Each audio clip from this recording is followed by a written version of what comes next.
Hello friends, this is Prakash here. In this particular video, we'll look at nearest neighbor based machine learning algorithms.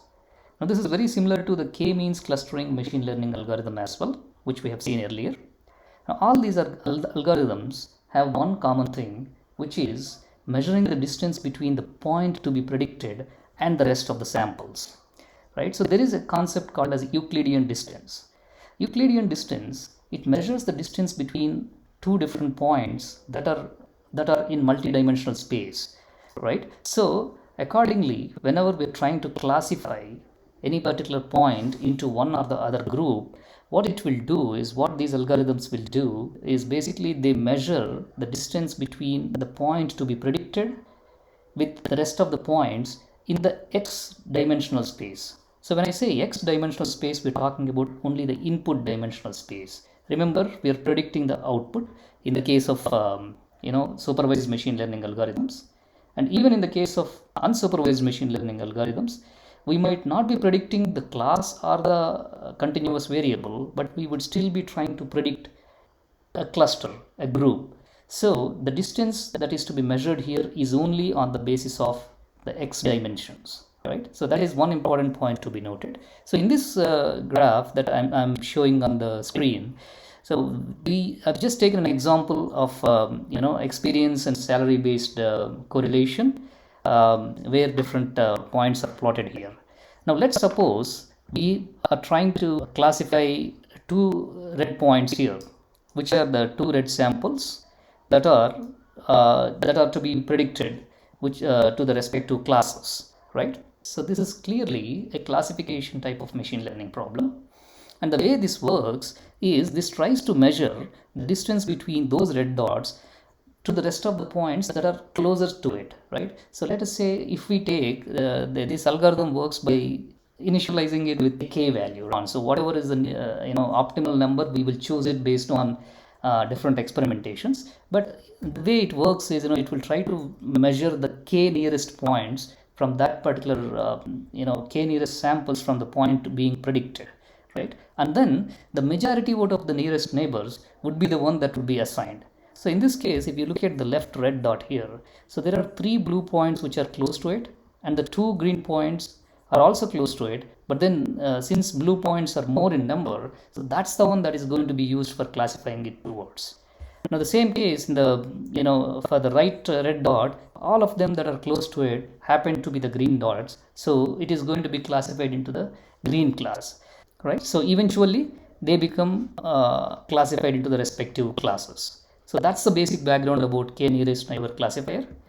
Now let's look at k nearest neighbor regressor.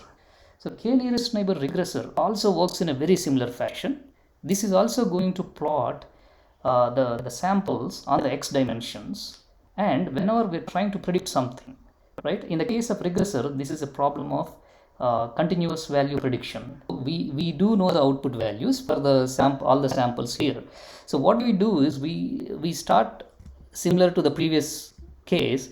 We'll first try to measure the distance for the k nearest samples for the point being predicted, for the sample being predicted, and then we will look at the y values for all of them, right? In the case of classification, we are only trying to classify to one or the other group, but in the case of regression, we will look at the y values for all these values, right? And then we will take the mean of it, right? So when we take the mean of it, that becomes the predicted y value, right? So that's how this algorithm works. But otherwise, when it comes to measuring the distance between measuring the closest and nearest neighbors and taking the majority vote, it works very, very similar between classifier and regressor. But when we are taking the output, this time we're going to take the mean of the mean of the y values and use that as the predicted value, right? So that's the basic premise of it. A small correction to be noted there. I have mentioned them as classifiers here. These are supposed to be regressors. So that's a small correction to be noted. And also, when it comes to the implementation of these algorithms, there is one important factor called weights, right? There are two important parameters. In fact, the first one is the k value. So we will have to give how many k closest samples that we need to look at. That's one parameter. The other parameter is weights, right? Weights take two different values, which is uniform and distance. right? When we say uniform, all the samples, all the closest samples will carry the same weight. So let's say we are looking for 5 nearest neighbors, right?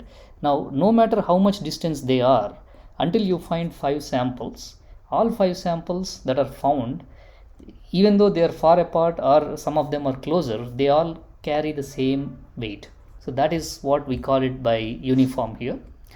But when the points are really, spread out, and they're really far off, and we can also have an option of giving a weightage based on the distance here, right? So we can say, hey, whichever is closer to the point to be predicted, that will carry higher weightage compared to the one which is far, right? So this will have a better results when the data points are really far off, right? But when this will be well suited when the points are really close to each other, we can definitely look at the uniform, but weights will give an additional advantage. So that's just a point to be noted. When we're actually implementing, we can experiment with that as well, right? So that's the overall overview about these two algorithms. I hope you found this useful. We'll look at the implementation shortly. Thank you.